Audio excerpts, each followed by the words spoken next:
आखिर क्या हुआ जो गिरा राजस्थान में सुदर्शन चक्र और धंस गई धरती। जी हां दोस्तों, यह घटना है 23 फरवरी की, जब अचानक से राजस्थान के बीकानेर के एक छोटे से गांव में धरती में कुछ हलचल होती है और एक गड्ढा होने लगता है। तभी बहुत तेज तेज हवाएं चलने लगते हैं और चारों तरफ अंधकार छा जाता है। बिजलियां खड़कने लगती हैं और एक उड़ान तस्तरी जैसी चीज आकर राजस्थान के इस गांव के बीचों बीच गिर जाती है। इसके बाद वहां ठहरे सभी लोगों को पता चलता है कि वह उड़ान टेस्टी और कुछ नहीं बल्कि भगवान श्री कृष्ण का सुदर्शन चक्र है। दोस्तों, यह चक्र आखिर यहां आया कैसे और इस जगह इसके गिरने का क्या उद्देश्य था, ये सभी सवाल हर किसी के मन में चल रहे हैं। लेकिन जब से यह चक्र वहां गिरा है उसके बाद से ही वहां की धरती में एक बहुत बड़ा गड्ढा हो गया है, जो कि हर घड़ी गहरा ही होता जा रहा है और वैज्ञानिक भी इसे समझ नहीं पा रहे कि यह हो क्या रहा है। तो आइए जानते हैं इस घटना की पूरी जानकारी के बारे में। लेकिन उससे पहले यदि आप भी श्री कृष्ण के सच्चे भक्त हैं तो कमेंट में जायस श्री कृष्णा जरूर लिखें। तो चलिए सबसे पहले जानते हैं सुदर्शन चक्र के रहस्य के बारे में और इसके इतिहास के बारे में। दोस्तों, कहते हैं कि सुदर्शन चक्र एक ऐसा अचूक अस्त्र था कि जिसे छोड़ने के बाद यह लक्ष्य का पीछा करता था और उसका काम तमाम करके वापस छोड़े गए स्थान पर आ जाता था। चक्र को विष्णु की तर्जनी अंगुली में घूमते हुए बताया जाता है। सबसे पहले यह चक्र उन्हीं के पास था। सिर्फ देवताओं के पास ही चक्र होते थे। चक्र सिर्फ उस मानव को ही प्राप्त होता था जिसे देवता लोग नियुक्त करते थे। दोस्तों, पुराणों के अनुसार विभिन्न देवताओं के पास अपने अपने चक्र हुआ करते थे। सभी चक्रों की अलग अलग क्षमता होती थी और सभी के चक्रों के नाम भी होते थे। महाभारत युद्ध में भगवान कृष्ण के पास सुदर्शन चक्र था। यह सुदर्शन चक्र कहां से आया था और चक्रों का जन्मदाता कौन था? दोस्तों, चक्र को छोटा लेकिन सबसे अचूक अस्त्र माना जाता था। सभी देवी देवताओं के पास अपने अपने अलग अलग चक्र होते थे। जैसे शंकर जी के चक्र का नाम भवरेंदु, विष्णु जी के चक्र का नाम कांता चक्र और देवी का चक्र मृत्यु मंजरी के नाम से जाना जाता था। सुदर्शन चक्र का नाम भगवान कृष्ण के नाम के साथ अभिन्न रूप से जुड़ा हुआ है। दोस्तों, सुदर्शन चक्र ब्रह्मास्त्र के समान ही अचूक था। हालांकि यह ब्रह्मास्त्र की तरह विध्वंसक नहीं था, लेकिन इसका प्रयोग अति आवश्यक होने पर ही किया जाता रहा है, क्योंकि एक बार छोड़े जाने पर यह दुश्मन को खत्म करके ही दम लेता था। इस आयुध की खासियत थी कि इसे तेजी से हाथ से घुमाने पर यह हवा के प्रवाह से मिलकर प्रचंड वेग से अग्नि प्रज्वलित कर दुश्मन को भस्म कर देता था।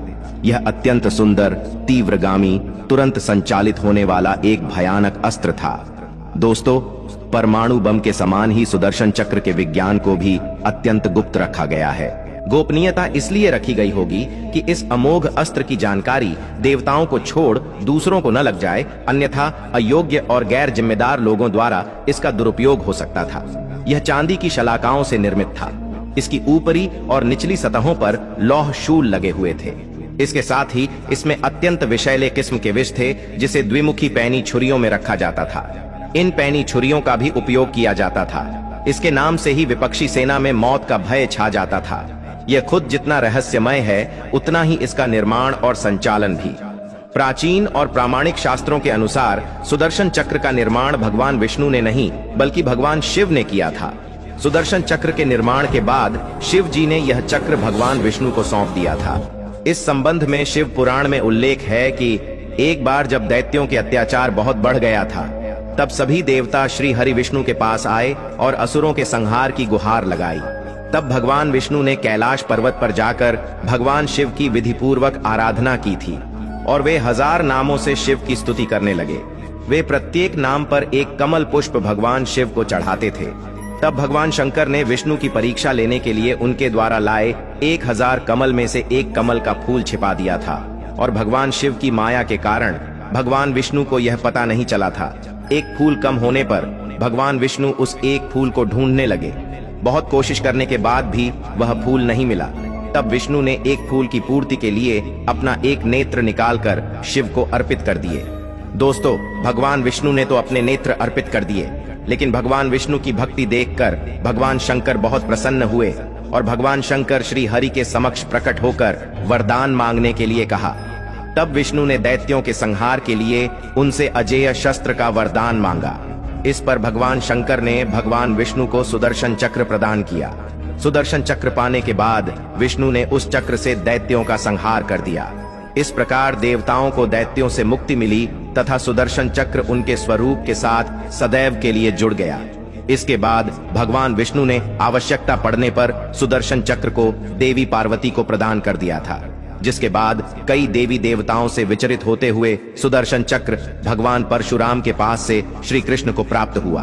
दोस्तों, सुदर्शन चक्र को हिंदू धर्म में एक शक्तिशाली और दिव्य हथियार के रूप में जाना जाता है, जो महान भगवान विष्णु से संबंधित है, जिसे व्यापक रूप से हिंदू पौराणिक कथाओं में संरक्षण का देवता माना जाता है।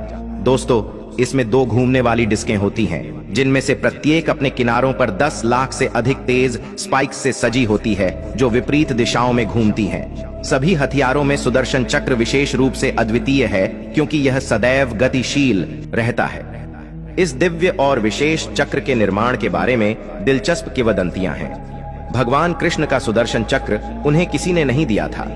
ऐसा माना जाता है कि सुदर्शन चक्र कृष्ण के पास एक अंतर्निहित दिव्य हथियार था। दोस्तों, एक युवा लड़के के रूप में कृष्ण ने अपनी दिव्य प्रकृति और अपार शक्ति का प्रदर्शन किया, और सुदर्शन चक्र उनके दिव्य अधिकार के प्रतीकों में से एक था। अपने पूरे जीवन में कृष्ण ने अपने भक्तों की रक्षा करने और दुष्ट ताकतों को हराने के लिए विभिन्न अवसरों पर सुदर्शन चक्र का उपयोग किया। यह ब्रह्मांडीय व्यवस्था और दैवीय न्याय का प्रतिनिधित्व करता है, जो हिंदू पौराणिक कथाओं में धार्मिकता के रक्षक और धारक के रूप में कृष्ण की भूमिका को प्रदर्शित करता है। भगवान विष्णु की लाखों कथाएं प्रचलित हैं, लेकिन सभी कथाओं में एक बात कॉमन है, और वह यह कि भगवान विष्णु का प्रत्येक अवतार और उनकी सभी लीलाएं विज्ञान और समाज से जुड़ी हुई है। आइए जानते हैं कि भगवान विष्णु के सुदर्शन चक्र के पीछे का विज्ञान क्या है और क्यों इस प्रकार का चक्र दोबारा कोई नहीं बना पाया। दोस्तों, शास्त्रों में उल्लेख है कि भगवान विष्णु का सुदर्शन चक्र चांदी का बना हुआ है। चक्र पर लोहे के शूल लगे हुए हैं। यह इच्छा शक्ति के आधार पर चलने वाला शस्त्र है। शास्त्रों में सुदर्शन चक्र का डिजाइन भी दिया हुआ है। इसके आधार पर कोई भी इंजीनियर सुदर्शन चक्र जैसा दूसरा चक्र आसानी से बना सकता है, लेकिन आज तक ऐसा कोई नहीं कर पाया। इसके पीछे प्रमुख कारण है सुदर्शन चक्र का ईंधन। सुदर्शन चक्र तो बनाया जा सकता है, परंतु उसे उतनी गति से घुमाया नहीं जा सकता जितनी गति से भगवान विष्णु द्वारा धारण और उपयोग किया जाता था।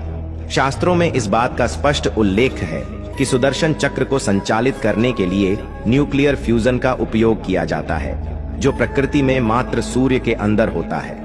यही कारण है कि सुदर्शन चक्र जैसे घातक शस्त्र के निर्माण में चांदी का उपयोग किया गया, क्योंकि चांदी की इलेक्ट्रिक कंडक्टिविटी सबसे ज्यादा होती है।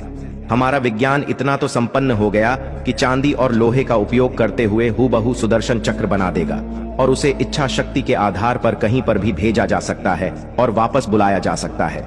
लेकिन दुनिया भर के वैज्ञानिक आज भी यह प्रयास कर रहे हैं कि किस प्रकार सूर्य के अंदर मौजूद न्यूक्लियर फ्यूजन का उपयोग करते हुए ऊर्जा का उत्पादन किया जा सकता है।